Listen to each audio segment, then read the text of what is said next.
Hello everyone and welcome back to anybody can learn GK. तो आज हम देखेंगे इसके अंदर इंडियन पॉलिटी का पार्ट 7। तो चलिए स्टार्ट करते हैं। और सबसे पहले आज हम क्वेश्चन देखने वाले हैं ये कि क्या कोई संसद के किसी भी सदन का मेंबर ना होकर भी प्राइम मिनिस्टर बन सकता है। तो भाई इसके लिए मेरा आंसर है बिल्कुल हाँ, क्योंकि जब प्राइम मिनिस्टर अपॉइंटमेंट होती है प्राइम मिनिस्टर की, तो वो जरूरी नहीं है कि किसी हाउस का मेंबर हो, लेकिन जो प्राइम मिनिस्टर बनेगा उसको 6 मंथ के अंदर, इनके 6 महीने के अंदर अंदर पार्लियामेंट के किसी भी हाउस या तो राज्यसभा या फिर किसी तरह लोकसभा का मेंबर बनना होगा। यदि वह अपॉइंटमेंट के 6 महीने के भीतर भीतर इन दोनों सदनों में से किसी का मेंबर बन जाता है तो वो प्राइम मिनिस्टर बना रहेगा, अदरवाइज उसको उसकी पोस्ट से निकाल दिया जाएगा। और यही सेम केस सीएम में भी लागू होता है। इसकी सबसे बेस्ट एग्जांपल मैं दूंगा, अभी महाराष्ट्र में जो सीएम हैं उद्धव ठाकरे भी वो जो थे लेजिस्लेटिव असेंबली के मेंबर नहीं थे। लेजिस्लेटिव काउंसिल का इलेक्शन हुआ अभी रिसेंटली मई के अंदर, वहाँ पे वो जीते, तो इसलिए वो अब सीएम बने रहेंगे। तो चलिए स्टार्ट करते हैं आज का हमारा पहला क्वेश्चन। सबसे पहला क्वेश्चन है कि इन चारों में से कौन कौन सी स्टेटमेंट करेक्ट है। तो सबसे पहली स्टेटमेंट है the executive power of union is vested in prime minister. लेकिन सही बात यह है कि एग्जीक्यूटिव पावर जो है वो वेस्ट होती है प्राइम मिनिस्टर के अधीन, यानी कि वो प्राइम मिनिस्टर की पावर होती है, प्राइम मिनिस्टर की नहीं होती, प्रेसिडेंट के अंडर होती हैं। तो इसका मतलब क्या हुआ कि पहली स्टेटमेंट गलत है। तो इससे हम एक तरह से एक तुक्का लगा सकते हैं भाई, जैसे कि हम इसके अंदर ऑप्शन देखेंगे 1 to 4, यानी कि ए बी और डी के अंदर तीनों के अंदर स्टेटमेंट नंबर 1 दे रखी है कि सही है, लेकिन हमारी स्टेटमेंट नंबर 1 गलत है। तो इसका मतलब ये तीनों ऑप्शन तो एलिमिनेट हो गए भाई, अब ऑप्शन एक ही रह गया। तो यानी कि आंसर तो हमारा ऑप्शन नंबर सी हो जाएगा। लेकिन अब हम तीनों स्टेटमेंट भी डिस्कस करेंगे, आंसर तो हमें पता लग चुका है भाई। दूसरा क्वेश्चन है कि प्राइम मिनिस्टर को अपॉइंट करते हैं प्रेसिडेंट, जो कि बिल्कुल सही है। थर्ड है prime minister is the head of council of minister, जो कि बिल्कुल सही है कि जो प्राइम मिनिस्टर होता है वो काउंसिल ऑफ मिनिस्टर के हेड होते हैं। और नेक्स्ट क्वेश्चन है कि प्राइम मिनिस्टर उनकी अपॉइंटमेंट के टाइम पर जरूरी नहीं है वो किसी संसद के सदन के मेंबर हों। तो ये भी बिल्कुल सही है, जैसे कि मैंने स्टार्टिंग में बताया था कि अपॉइंटमेंट के टाइम पर ज़रूरी नहीं है किसी भी सदन का मेंबर होना, लेकिन 6 महीने के अंदर अंदर सदस्यता लेनी होती है, यानी कि 2, 3 and 4 is right. Moving on to the next question, the president of India can be removed from office even before the expiry of term. यानी कि आपको पता है कि प्राइम मिनिस्टर की जो टर्म है वो 5 साल की है। क्या उनको उनकी टर्म से पहले भी हटाया जा सकता है? पहली बात तो ये, तो इसका आंसर है जी हाँ, बिल्कुल उनको हटाया जा सकता है। उस प्रोसेस को बोलते हैं इम्पीचमेंट। तो आंसर होगा इसका ऑप्शन नंबर सी।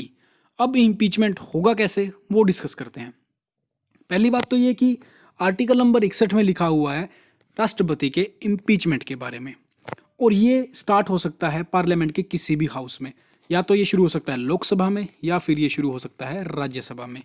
और शुरू कैसे होगा कि भाई 14 दिन का प्रायर नोटिस दिया जाएगा प्रेसिडेंट को, राइटिंग के अंदर लिखित, 1/4 of the total member of house. मान लीजिए अगर राज्यसभा से इनिशिएट हो रहा है ये प्रोसेस, तो 14 दिन का प्रायर नोटिस भेजा जाएगा और राज्यसभा की टोटल स्ट्रेंथ का 1/4 उनके ऊपर साइन होना चाहिए। अब जैसे ही राज्यसभा के अंदर ये इनिशिएट हुआ, अब राज्यसभा के अंदर ये 2/3 मेजोरिटी से पास होगा। अगर ये 2/3 मेजोरिटी से पास हो गया तब ये जाएगा लोकसभा के पास, क्योंकि इनिशिएट कहाँ हुआ भाई? राज्यसभा में। अगर ये इनिशिएट होता लोकसभा में तो फिर पास होने के बाद ये जाता राज्यसभा में, लेकिन इनिशिएट हुआ है राज्यसभा में, तो ये अब दूसरे हाउस में जाएगा इन्वेस्टिगेशन के लिए, यानी कि किस तरह के चार्ज लगे हैं वो अब इन्वेस्टिगेट होगा। इन केस अगर चार्ज जो हैं इन्वेस्टिगेशन में सही पाए गए, तो अगर वहाँ पर भी 2/3 की मेजोरिटी से पास हो जाता है, यानी कि लोकसभा में तो राज्यसभा में तो पास हो ही गया था भाई, अब लोकसभा में पास हो गया, तो राष्ट्रपति को उसके पद से हटाया जा सकता है। तो आंसर होगा option number C, through impeachment. Next question है, for how long can the vice president act as president when the president cannot perform his duty for a reason of death, resignation, removal of otherwise। यानी कि अगर president अपनी duty perform नहीं कर पा रहा है, या तो उसकी मृत्यु हो गई है, वो रिजाइन कर चुका है, या फिर उसको हटा दिया गया है, दैट मीन्स कि वो पद अभी वेकेंट पड़ा है, तो उस समय पर वाइस प्रेसिडेंट कब तक एक्टिंग प्रेसिडेंट बन सकता है? तो भाई इसका पीरियड होता है 6 मंथ का। तो आंसर होगा ऑप्शन नंबर डी, यानी कि 6 महीने के अंदर अंदर नया प्रेसिडेंट की इलेक्शन हो जाएंगे। उसके बाद है, in case the post of president of India falls vacant, there is no vice president also, यानी कि प्राइम मिनिस्टर प्रेसिडेंट की पोस्ट जो है वो वैकेंट है भाई, पहली बात तो ये। अब सेकंड कंडीशन क्या होगी कि उस समय पर देश का वाइस प्रेसिडेंट भी नहीं है कोई, क्योंकि हमें पता है कि अगर देश में प्रेसिडेंट ना हो वर्किंग, तो वाइस प्रेसिडेंट एक्टिंग प्रेसिडेंट का काम कर सकता है, लेकिन ये दोनों कंडीशन नहीं है इसके अंदर। तो उस सिचुएशन में एक्टिंग प्रेसिडेंट कौन बनेगा?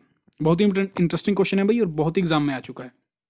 पहली बात, इन केस अगर प्रेसिडेंट इंडिया नहीं होगा तो उनकी जगह वाइस प्रेसिडेंट लेंगे, लेकिन इन केस वाइस प्रेसिडेंट भी नहीं हुए तो उनकी जगह पर एक्टिंग प्रेसिडेंट बनेंगे भाई chief justice of India. In case at present chief justice of India कोई नहीं है तो उस समय पर सुप्रीम कोर्ट के सीनियर मोस्ट जज एक्टिंग प्रेसिडेंट का काम करेंगे। तो आंसर क्या होगा इसका भाई? Option number D. और ऐसा एक बार हो भी चुका है। कब हुआ था? 1969 में, जब हमारे प्रेसिडेंट थे जाकिर हुसैन। उनकी डेथ के बाद वाइस प्रेसिडेंट थे वी गिरी, जिन्होंने की रेजिग्नेशन दे दिया था वाइस प्रेसिडेंट के पद से। तो उस समय पर हमारे चीफ जस्टिस ऑफ इंडिया थे मोहम्मद हिदायतुल्लाह, यानी कि justice Mohammad Hidayatullah acting president बने हैं 1969 के अंदर। ये क्वेश्चन भी बहुत बार पूछा गया भाई, स्टैटिक क्वेश्चन भी कई बार एग्जाम में देखने को मिल जाते हैं। तो भाई अगले क्वेश्चन से पहले अगर आप चैनल पर पहली बार आए हैं तो भाई सब्सक्राइब जरूर करें, बेल आइकन प्रेस करें। डेडिकेटेड अपलोड आप लोगों को पता ही है। और आप लोग अगर इंस्टाग्राम पे और टेलीग्राम पे हैं तो मुझे फॉलो करें। इंस्टाग्राम पे मैं इंपॉर्टेंट एमसीक्यू डालता रहता हूँ और एग्ज़ाम के जो भी इंपॉर्टेंट चीज़ें होती हैं वो भी डालता हूँ। और टेलीग्राम पे मैं इस वीडियो का पीडीएफ आपको मिलने वाला है, दोनों के लिंक डिस्क्रिप्शन में आपको मिलेंगे।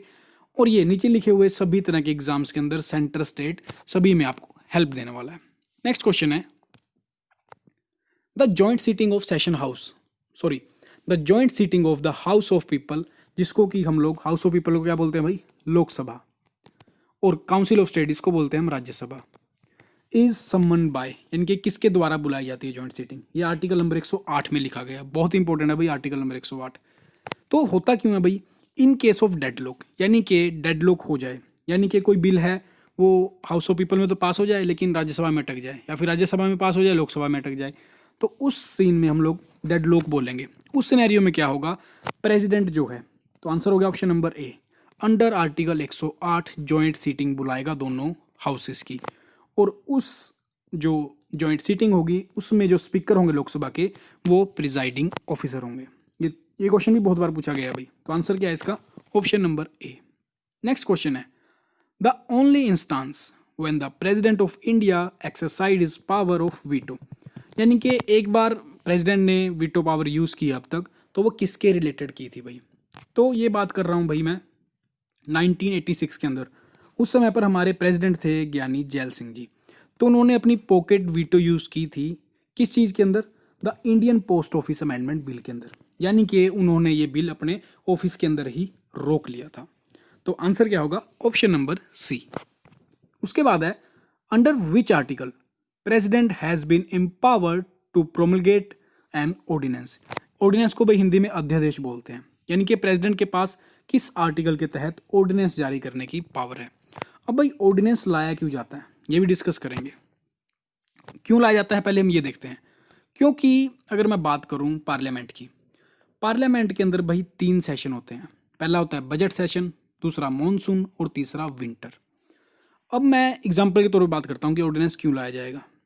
एक तो बात की भाई 6 महीने से ज़्यादा दोनों के 2 सेशन के बीच में गैप नहीं हो सकता है। अब आप देख सकते हैं कि जनरली फेब से अप्रैल तक होता है बजट सेशन, और साथ में आप देख पा रहे हैं कि मई और जून के अंदर कोई भी सेशन नहीं है। जनरली ऐसा होता है। लेकिन मान लीजिए ऐसी कोई सिचुएशन आ जाए कि मई और जून के अंदर कोई कानून बनाना पड़े, क्योंकि पार्लियामेंट के अंदर कानून बनाया जाता है भाई। लेकिन अब इस सिचुएशन में क्या होगा? प्रेसिडेंट अंडर आर्टिकल 123 एक ऑर्डिनेंस जारी कर देंगे जिसकी वैलिडिटी होगी 6 मंथ प्लस 6 वीक। इस वैलिडिटी के तहत प्रेसिडेंट ऑर्डिनेंस जो है वो जारी कर सकते हैं। यानी कि जैसे ही ये पार्लियामेंट का सेशन खुलेगा उसके 1.5 हफ्ते के अंदर, यानी कि 6 वीक के अंदर अंदर अगर वो बिल पास हो जाता है तो ठीक है, वो बिल एक्ट बन जाएगा, अदरवाइज वो खत्म हो जाएगा। यानी कि टोटल अवधि क्या हो सकती है इसकी, 7.5 मंथ इसकी टोटल अवधि हो सकती है। उसके बाद है which one is not appointed by president of India. अब प्रेसिडेंट ऑफ इंडिया की भी एग्जीक्यूटिव पावर है कि वो काफ़ी सारी पोस्ट को जो है अपॉइंट करते हैं। किस किस को करते हैं आप अपनी स्क्रीन पर देख पा रहे हैं। आप चाहें तो इसका स्क्रीनशॉट ले सकते हैं, अगर नोट्स बना रहे हैं तो आप लोग नोट डाउन कर सकते हैं।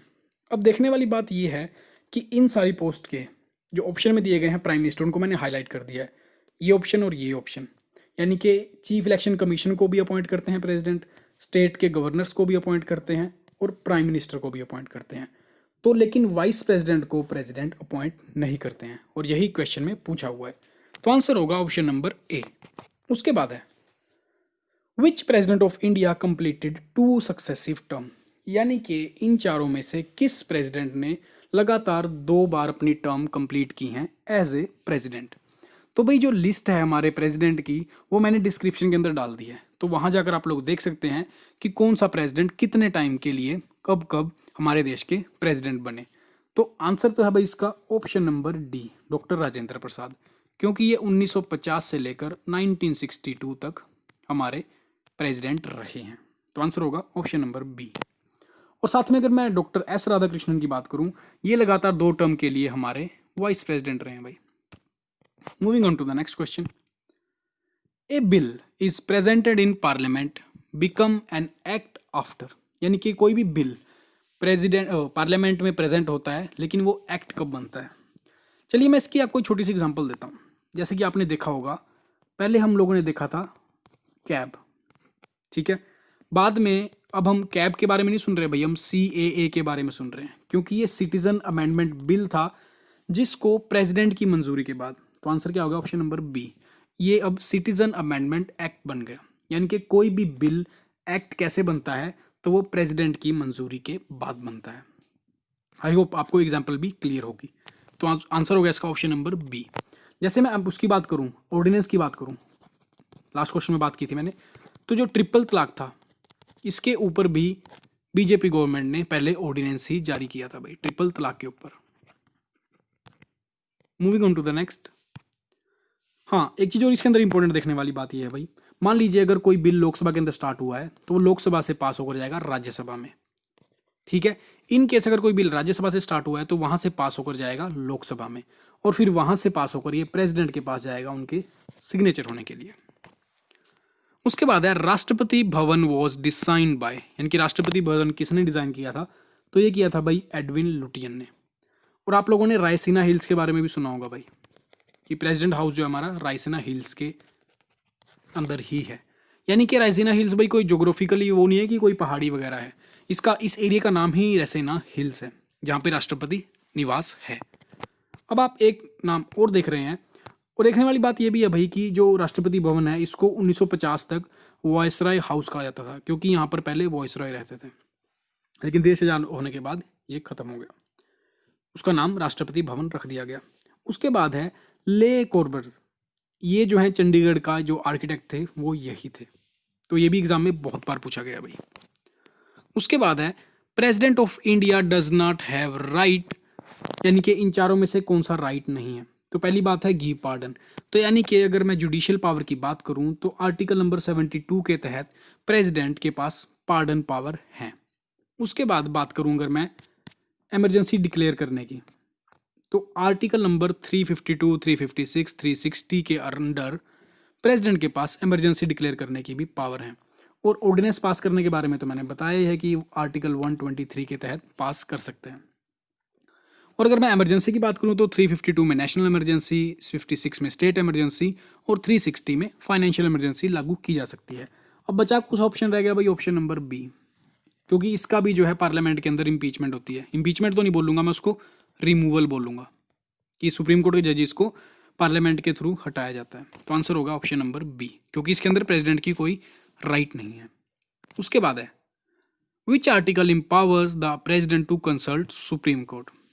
यानी कि सुप्रीम कोर्ट को कंसल्ट कर सकता है प्रेसिडेंट अंडर आर्टिकल 143, जिसको कि हम बोलेंगे सुप्रीम कोर्ट की एडवाइजरी जुडिक्शन। जब भी प्रेसिडेंट को लगेगा वो सुप्रीम कोर्ट की सहायता ले सकते हैं, कोई भी मैटर हो, यानी कि पब्लिक इंपॉर्टेंस का हो या कोई लॉ का मैटर हो, तो उसके ऊपर वो एडवाइस ले सकते हैं। लेकिन प्रेसिडेंट जो एडवाइस सुप्रीम कोर्ट ने दी है उसको माने या ना माने ये प्रेसिडेंट की मर्जी है, यानी कि वो बाउंडेड नहीं है। उसके बाद है which is not constitutional prerogative of president of India. पहला है returning an ordinary bill for reconsideration. ये चीज़ बिल्कुल सही है कि कोई भी बिल जो ऑर्डिनरी बिल है उसको प्रेसिडेंट रिकंसिडरेशन के लिए लौटा सकते हैं, तो ये तो बिल्कुल सही है। उसके बाद करते हैं returning a financial bill for reconsideration. Financial bill को रिकंसिडरेशन के लिए प्रेसिडेंट नहीं लौटा सकते हैं। अब भाई ऑर्डिनरी बिल क्या है, फाइनेंशियल बिल क्या है, ये जब मैं आपको पार्लियामेंट के फंक्शंस पढ़ाऊंगा तब डिस्कस करूंगा बिल्स के बारे में। तो आंसर तो इसका ऑप्शन नंबर बी हो गया। उसके बाद option number D C discuss करते हैं कि वो लोकसभा को डिसॉल्व कर सकते हैं, बिल्कुल सही है भाई, लोकसभा को भंग कर सकते हैं, और प्राइम मिनिस्टर को तो अपॉइंट वो करते ही हैं। इस वीडियो में मैं बहुत बार बता चुका हूँ। तो आंसर क्या होगा, ऑप्शन नंबर बी। उसके बाद है राज्यसभा के चेयरमैन कौन होते हैं भाई।